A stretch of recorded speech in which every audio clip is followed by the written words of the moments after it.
Living in Mumbai can be challenging and often overwhelming if you're a soft-handed European artiste like me. So this year I've been documenting my exploits here so that when I look back on this time I remember more than just the food poisoning and anxiety and marvel at all the cool stuff I've done. There's so many different Indias coexisting within this one massive country that maybe a glimpse into my strange little world will offer you some insight into the India you've never seen or experienced before.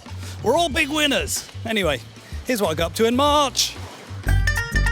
Another month, another religious festival. And hey, you might have heard of this one. It's the one you see in all the travel programs and the influencers love it because of all the colours. It's Holi, the beginning of spring. Billions in and around India, flooding streets, covering friends and strangers in vibrant colors and water. Now, this particular influencer doesn't actually love those massive crowds and having strangers rubbing stuff all over his face, so opted for a lower-key gathering of friends where instead of throwing coloured paint and water, we threw flower petals. That said, despite that promise, we were ruthlessly ambushed by children brandishing water guns. And once those runs out, they got their hands on the petals. A nightmare. Lovely time had by all. Happy Holi!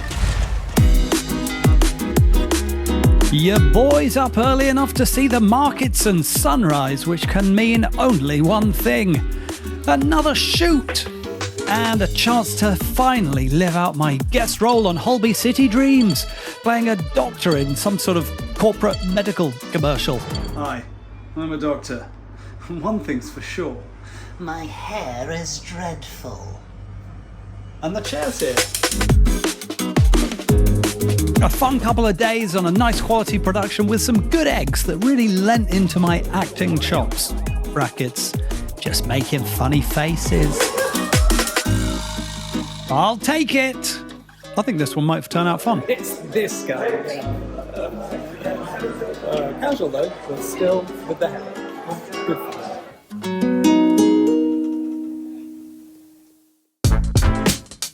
To trendy Bandra. There's the lads. This is one of the more walkable areas of Mumbai. It's all relative. Nestled in the grounds of this school is actually a paddle park, which is essentially tennis for dickheads. Yeah, you play it on this glass box squash court come tennis court, and it's actually pretty easy to pick up, but very difficult to master. Even idiots like me can look like they sort of know what they're doing. Despite playing outdoors in the 30+ degree heat, it's actually pretty fun. You even get a ball boy because, well, India. I filmed myself playing it for over 10 minutes in the hope that I'd do something that looked slightly cool, but no danger of that. Anyway, I won everything and everyone said I was the best. Goodbye. Now, as I said last month, sometimes the best way to survive Mumbai is to get the f*** out. So I didn't need asking twice to tag along on a business trip to Bangalore, where I walked in an actual park. So relaxing. Just gently closing the eyes and just allowing the breath to return to its natural rhythm. Well, mostly.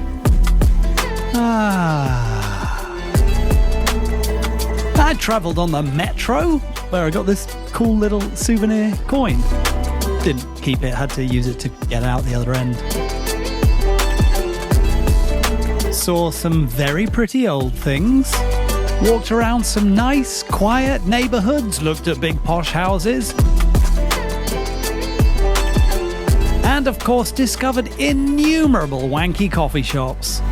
I love it! Even if my IBS doesn't. Stayed hydrated, very important. Of course I made time for my everyday diamonds, my daily sushi, and my everyday what? Oh. Had some classic dosa for lunch at this legendary establishment and found my happy place. Well, not for long.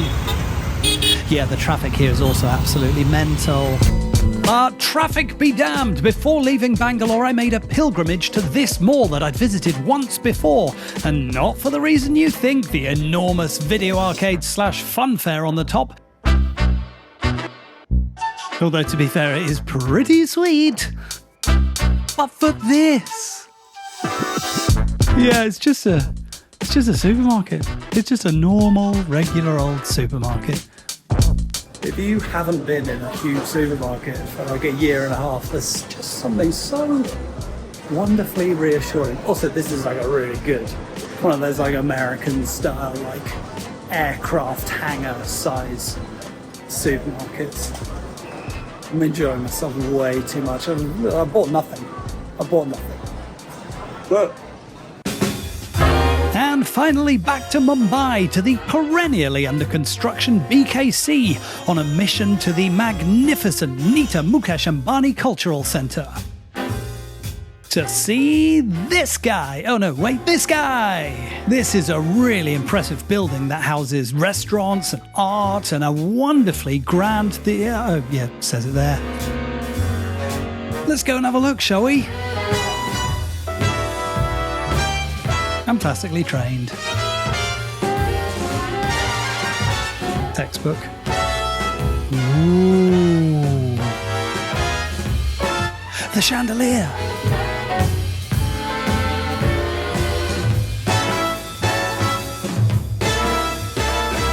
The real monster in the building. And don't think I forgot hipster coffee shop of the month. It's CRAVIN the PANTRY. The CRAVIN PANTRY. I'll be honest, the sign's a bit confusing, but this shiny new cafe in GHODA is a plant-forward eatery. So I ate some plants, thankfully covered in eggs and bagels, and I loved it in all its holy glory. Whole, because it's got a hole in the middle of forget it. We did it! Survived another month in the city that never stops f***ing honking. Hey, if you like this video, dead arm that like button and write a comment below. And if you did like it, you'll probably almost certainly like the previous 2 episodes in this playlist here. Hey, and if you're local, write a comment below recommending something to do in this city, or, of course, a wanky coffee shop. Hey, that's my tray. Oh no, it's finished here. Oh,